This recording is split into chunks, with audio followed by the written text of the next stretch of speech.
주님의 평화가 여러분 삶과 여러분 가정과 일터에 넘치기를 주님의 이름으로 간절히 축원드립니다. 우리 양옆에 좌우에 있는 분들 한번 얼굴을 보시고 말씀은 안 하시더라도 가벼운 목례로 서로 인사하겠습니다. 반갑습니다. 감사합니다. 여러분은 언제 기뻐하십니까? 수능 결과가 나왔다고 하는데 자녀가 원하는 대학에 간다면, 또 가족이 원하는 직장에 간다면, 또 승진을 한다면, 또 회사가 매출이 증가해가지고 수입이 크게 늘었다면, 투자한 주식이 올랐다면, 그리고 내 질병이 고침받았다면 그 소식은 정말 우리에게 기쁨의 소식이 될 것입니다. 괜히 사람들에게 전화해서 자랑하고 싶어지는 그런 마음이 있죠. 혼자 춤을 추기도 할 것입니다. 그 즐거움이 너무 크다면 또 다른 사람들을 초청하기도 하겠죠. 생각만 해도 흐뭇한 그런 기쁨과 그런 노래를 부를 수 있는 그런 은혜를 하나님께서 주시면 우리가 그렇게 감사의 노래를 부를 때가 있습니다. 오늘 성경 말씀에 마리아가 노래를 부르고 있습니다. 오늘 읽은 말씀은 기독교에서 가장 유명한 노래 가운데 하나입니다. 교회에서는 이 가사로 노래로 불렀고, 또 저녁 시간에는 촛불을 켜두고 이 마리아의 노래를 낭독했다고 합니다. 왜 교회는 이 노래를 소중히 간직해 왔을까? 이 노래에는 어떤 정신이 담겨 있기에 교회는 소중히 여겼을까? 그래서 오늘 우리 대림절 주님을 기다리는 이 시간에 예수님의 어머니 마리아의 노래를 우리가 한번 귀를 기울여 보고자 합니다. 마리아는 갈릴리 나사렛에 살던 평범한 소녀였습니다. 요셉이라는 사람과 약혼한 사이였습니다. 요즘은 여성이 약혼을 한다, 약혼 많이 하진 않지만 그래도 결혼을 하거나 약혼을 한다면 아마 20대 후반이나 한 30대 초반, 30대인 경우가 많죠. 그러나 그때 마리아의 나이는 13살에서 15살 정도라고 그렇게 학자들이 이야기를 합니다. 약혼한 마리아가 요셉과 함께 살아가는 그 미래를 얼마나 기쁜 마음으로 꿈꾸었을까요? 그 결혼한 날을 기다리면서 그렇게 자신을 거룩하고 또 정결하게 지키며 살아왔을 것입니다. 그런데 마리아의 인생에 아무도 예상하지 못했던, 마리아가 기대하지 못했던 그런 놀라운 일이 일어나는데 마리아가 임신을 합니다. 천사 가브리엘이 나타나서 아직 결혼도 하지 않은 처녀에게 아들을 낳을 것이다 라는 말씀을 합니다.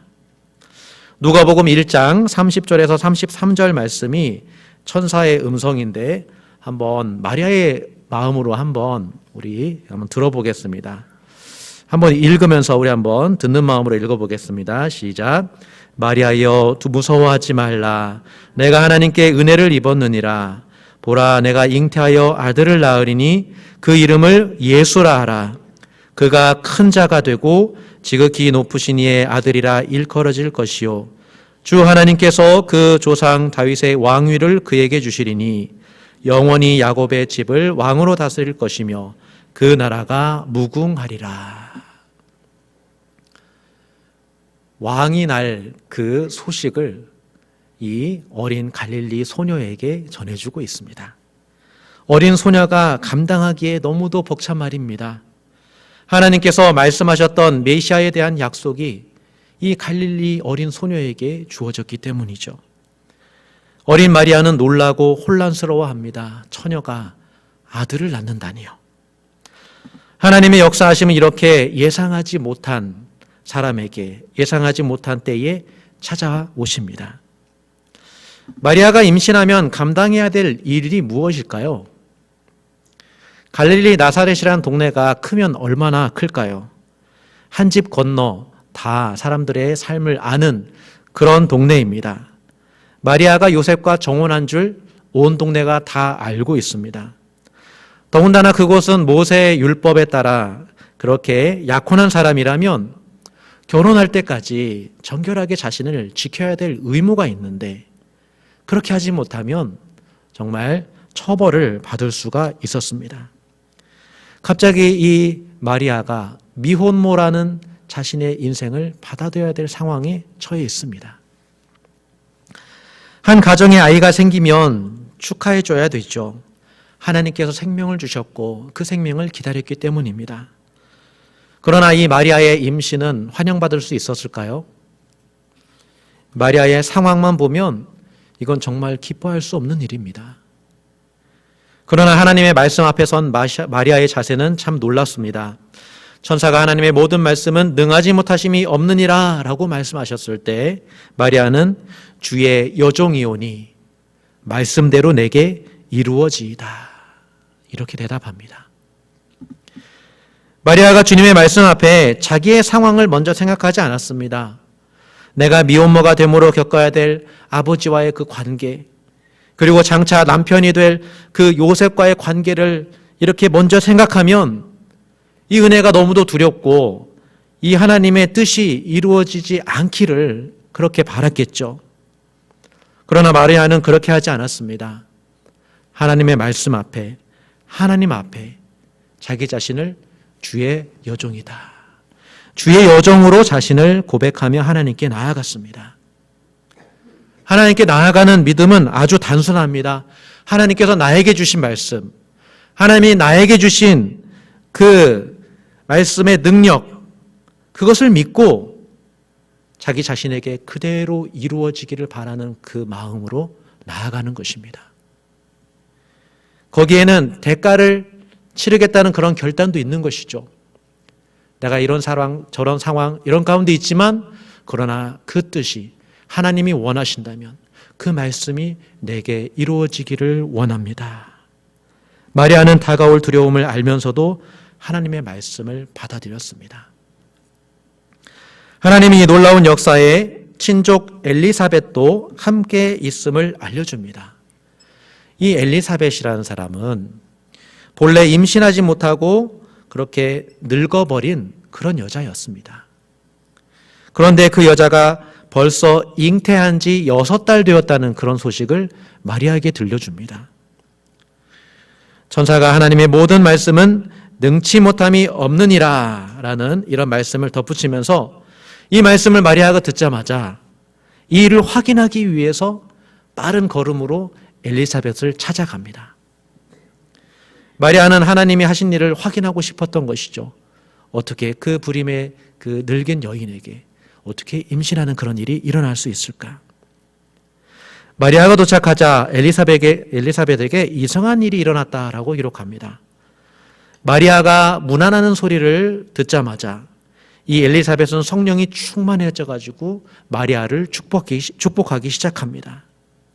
그리고 마리아의 문안 소리를 듣자마자 엘리사벳 뱃속에 있는 아이가 그것을 움직이면서 여기에 반응합니다. 그러면서 주께서 하신 말씀이 반드시 이루어지리라 믿는 그 여자에게는 복이 있도다. 그래서 마리아를 축복하는 그런 엘리사벳의 음성을 듣습니다. 마리아는 엘리사벳을 통해서 깨닫습니다. 하나님의 말씀에 능력이 있음을, 이 늙은 여인에게도 하나님께서 역사하셔서 새로운 생명을 주셨다는 것을 보면서 하나님께서 자신에게 능력으로 함께 하시고 함께 하실 거라는 그 믿음을 가지고 이 시간 이 노래를 부르기 시작합니다. 내 영혼이 주를 찬양하며 내 마음이 하나님 내 구주를 기뻐하였음은 그가 여종의 비천함을 돌보셨음이라. 마리아의 노래는 비천한 자를 찾아오시는 하나님을 기뻐하는 노래입니다. 우리는 하나님의 은혜를 체험할 때 놀라죠. 저조차도 하나님께서 은혜를 주실 때 드는 생각은 웃음뿐입니다. 좋아서 웃는 것도 있지만 하나님이 내가 뭐라고 나 같은 사람을 찾으실까? 내가 뭐라고 나 같은 사람을 쓰시려고 하실까? 그 하나님의 용감함을 생각하면 너무도 웃음이 납니다. 나같이 소심하고 주저하고 게으름 많은 나를 통해서 하나님이 그 크신 역사를 하실 거라고 생각하면 하나님이 참 무모하시다라는 생각이 들어서 저는 가끔씩 웃음이 들 때가 있습니다. 그런데 교회가 그런 곳입니다. 미혼모와 늙은 할머니가 하나님의 말씀의 역사를 보면서 함께 놀라기도 하고 함께 웃기도 하고 함께 기뻐하는 곳이 교회입니다. 비천한 자리에 있는 자들을 찾아오시는 하나님의 은혜를 노래하고 나누는 곳입니다. 세상에 좋은 소식들이 많이 있지만 그런 기쁨도 있지만 교회는 마리아의 노래처럼 하나님께서 주님의 생명을 우리에게 주시고 우리를 통해서 하나님의 일을 행하시는 그 기쁨을 노래하는 곳이죠. 그런 일이 우리 안에 일어나는 그 기쁨이 얼마나 큰 것인지요.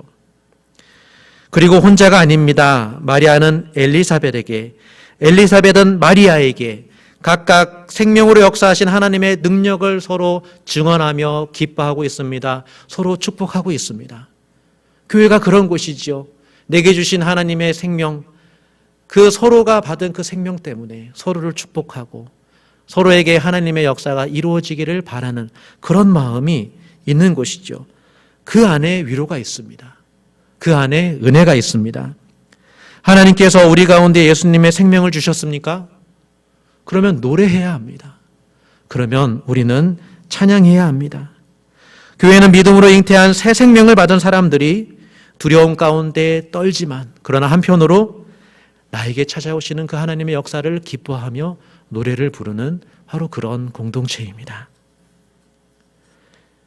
생명이라는 게 정말 신비하죠.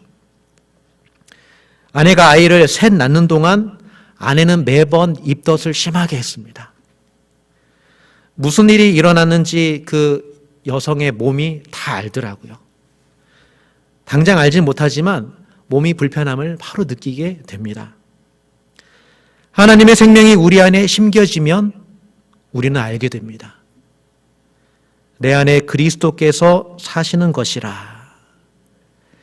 이 말이, 이 은혜가 내게 주어졌다는 것을 알게 되죠. 산모는 아이를 먼저 생각합니다.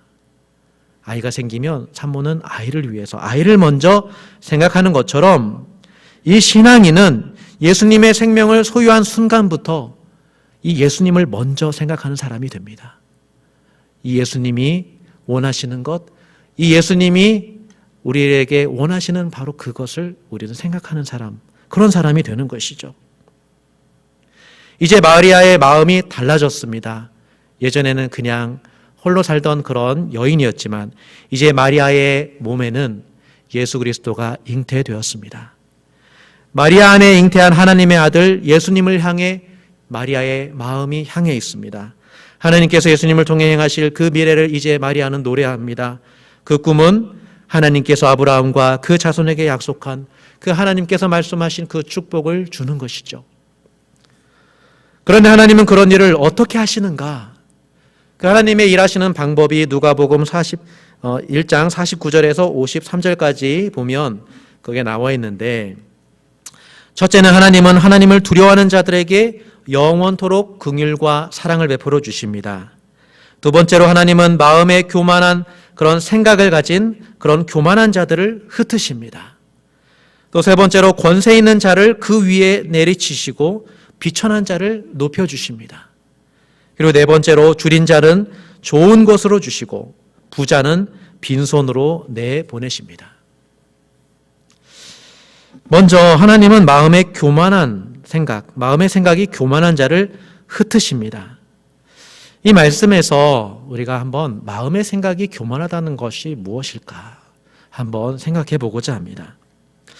많은 학자들은 이 마리아의 노래가 그 과거의 한나의 노래에서 이렇게 따왔다고 그렇게 하고 있습니다. 노래가 가사말이 거의 유사합니다.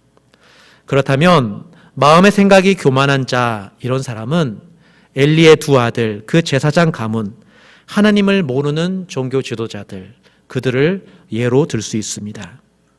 그들에게 교만이란 하나님을 두려워하지 않는 마음의 태도입니다.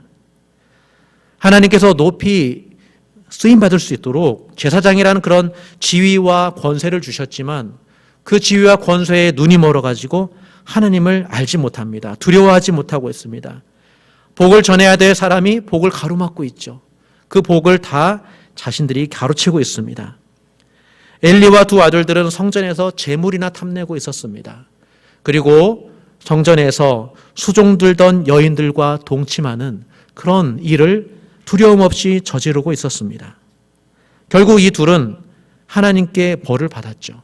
하나님께서 이런 교만한 마음을 가진 자들을 흩어주셨습니다.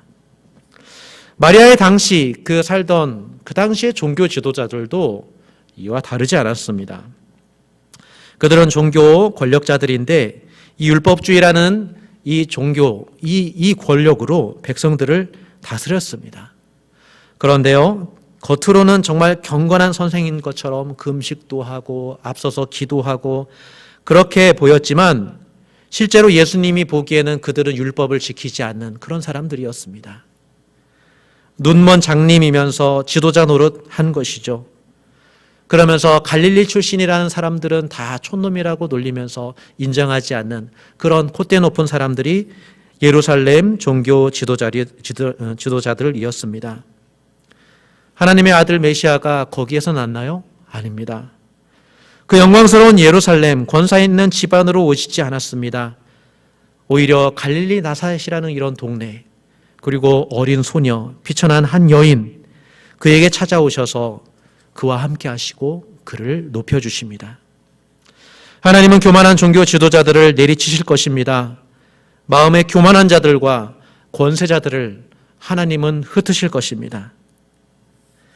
그러나 반대로 하나님을 두려워하는 사람은 긍휼하심을 얻는다, 사랑하심을 얻는다라고 말씀합니다. 하나님을 두려워하는 사람은 하나님을 높으심을 알고 하나님 앞에 나 자신이 얼마나 낮고 천한지를 아는 사람입니다. 하나님 앞에서 자기가 얼마나 낮고 천한 죄인인지 잘 아는 사람인데 바로 그 사람이 은혜라는 말의 의미를 아는 사람입니다. 우리가 많은 찬양과 가사와 우리의 일상 속에서 은혜라는 말을 참 많이 사용합니다. 그 은혜라는 말이 너무 흔한 말이 되었지만 진실로 하나님 앞에 자신의 낮고 천한 모습을 본 사람만이 이 은혜라는 말을 제대로 고백할 수 있는 사람입니다. 바울은 사람들에게 사람들 보라고 나는 죄인 중에 괴수라 라고 이렇게 고백한 게 아닙니다. 바울은 겸손을 훈련을 통해서 배우지 않았습니다. 십자가를 통해서 배웠습니다. 그 십자가의 그 지혜를 통해서 바울은 자신의 모습을 제대로 보았습니다.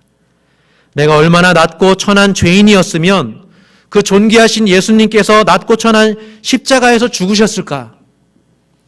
그 사실 앞에 바울은 자기 자신의 모습을 제대로 볼 수 있었습니다. 바울이야말로 하나님 앞에 자신을 아는 사람이었죠. 얼마나 큰 죄인인지, 반대로 내가 얼마나 사랑받은 사람인지 그 사람은 십자가를 통해서 알게 되었습니다. 하나님은 줄인 자에게 좋은 것을 주십니다. 또 부자는 빈손으로 내어 보내주십니다. 앞에서는 종교 권력을 말했다면 이제는 경제 권력에 대해서 하나님께서 말씀하고 있습니다. 요즘 부자가 되는 게 꿈인 세상입니다. 그런데 누가 부자인가요? 얼마나 가져야 부자인가요? 인터넷에 이런 글이 올라왔습니다. 당신들이 생각하는 부자는 몇 억부터? 이런 질문에 댓글이 난 100억. 어떤 사람은 좀 더 구체적으로 빚 없이 현재 기준 100억. 또 어떤 사람은 좀 더 구체적으로 3인 가구 기준 30억 이상, 고정수입 월 500 이상. 그러나 이렇게 이 부자의 정의를 세상은 이렇게 정의하지만 그러나 성경은 얼마나 소유했는지 그것을 따지지 않습니다. 성경에서 말하는 부자가 있자면 아마 두 종류의 부자가 있지 않을까 생각합니다. 돈을 섬기는 부자, 하나님을 섬기는 부자. 사람은 돈과 하나님을 같이 섬기지 못합니다. 이것을 보여주는 이야기가 부자 청년의 이야기가 누가복음에 있는데, 부자 청년이 예수님을 찾아오죠. 이 청년은 영생에 대한 관심이 있어가지고 예수님을 찾아옵니다. 알고 보니 그럴 만도 한 게, 이 청년은 율법을 정말 열심히 잘 지켰던 경건한 사람이었습니다. 사람들은 생각했을 거예요. 이 경건한 청년, 그래, 이 사람이 이렇게 부자가 된 것은 하나님께서 그를 축복하신 거야. 이렇게 생각했을 것입니다. 아마 이 청년도 그렇게 생각했을 것입니다. 그러나 사람의 마음을 보시는 예수님이 부자 청년에게 딱 한 가지 부족한 것을 보셨습니다. 그것은 그의 마음이 재물에 배어 있다는 것입니다. 그가 재물을 섬기고 있었기 때문에 나를 따르라 하는 그 주님의 복된 음성에 순종할 수 없었습니다. 그가 가진 부가 자신의 눈과 마음을 어둡게 가려버렸습니다. 예수님은 그 청년이 돈과 하나 된 자신의 어둠을 보기 원하셨습니다. 구원과 자유를 주시는 복음의 말씀을 주님께서는 주신 것입니다. 그 청년이 자신의 문제를 보았지만 근심했죠. 왜냐하면 예수님을 위해서 돈과 하나 된 자기 자신을 잃을 수가 없다라고 생각했기 때문입니다. 사실 예수님을 따르기 전까지 우리 다 무엇의 종이 됩니다. 종입니다. 권세의 종, 지위의 종, 명예의 종, 부자 청년처럼 재물의 종, 이런 종이었다가 우리는 예수님의 나를 따르라 하는 그런 음성을 듣고 우리는 제자가 되는 것이죠. 그런데 이 부자 청년, 결국에는 이 영생의 초청 앞에, 정말 더 귀한 이 영생의 초청 앞에 이 부자 청년은 빈손으로 돌아갑니다. 빈손으로 예수님을 떠나 돌아갑니다. 하나님이 이렇게 부자를 빈손으로 내보내십니다. 그러나 하나님은 가난한 자에게 복이 있다 하십니다. 줄인 자에게 좋은 것을 주시는 하나님이십니다.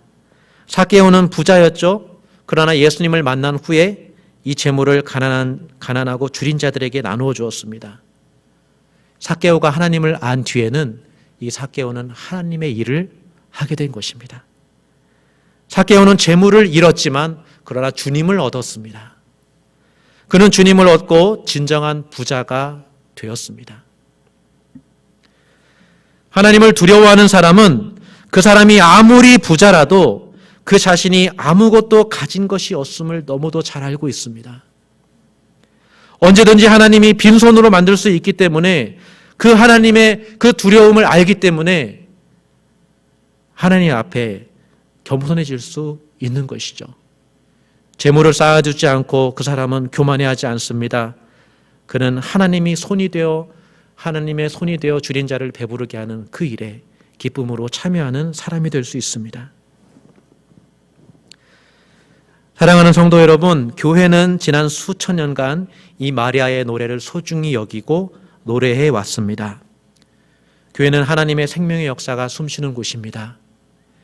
교회는 예수님의 생명이 살아 숨쉬는, 그래서 서로가 몸된 그런 교회의 모습을 가지고 있습니다.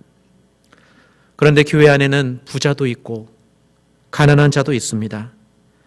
교만한 마음을 가진 종교 지도자들도 있고 권세자들도 있고 비천한 마음으로 하나님의 은혜를 간구하는 사람들도 함께 모여 있습니다. 교회가 함께 모여서 마리아의 노래를 부르는 것은 비천하고 가난한 자들을 돌보시고 사랑하시는 하나님을 기억하고 우리도 그렇게 살기를 바라기 때문에 그런 노래를 부르는 것입니다.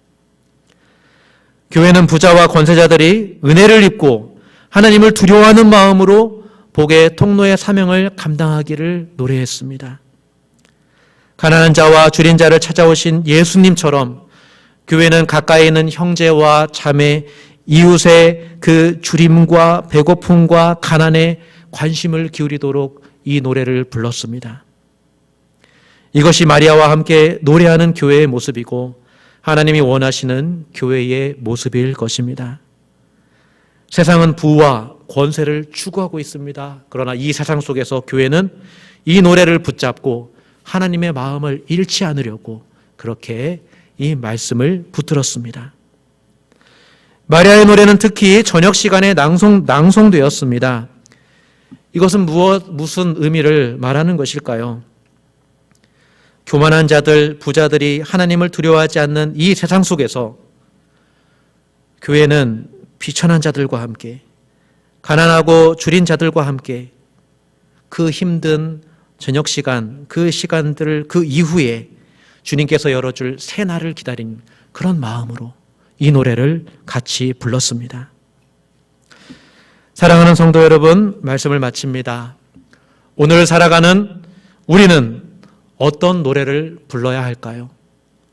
하나님의 사랑과 은혜를 받은 우리는 이 코로나19로 험한 이 세상 속에서 힘겨운 삶을 살아가는 이 하루하루 속에서 우리는 어떤 노래를 불러야 할까요? 오늘 말씀 우리에게 말씀합니다. 하나님은 여전히 오늘도 비천한 자를 돌보십니다. 하나님은 두려워하지 않는 종교 지도자들과 부자들과 권세자들을 깨뜨리십니다. 그러면서 가난한 자들과 줄인 자들과 함께 하십니다. 하나님을 두려워하는 그 마음을 가지십시오. 지금 우리와 함께 하시는 그 하나님의 위로를 받으십시오.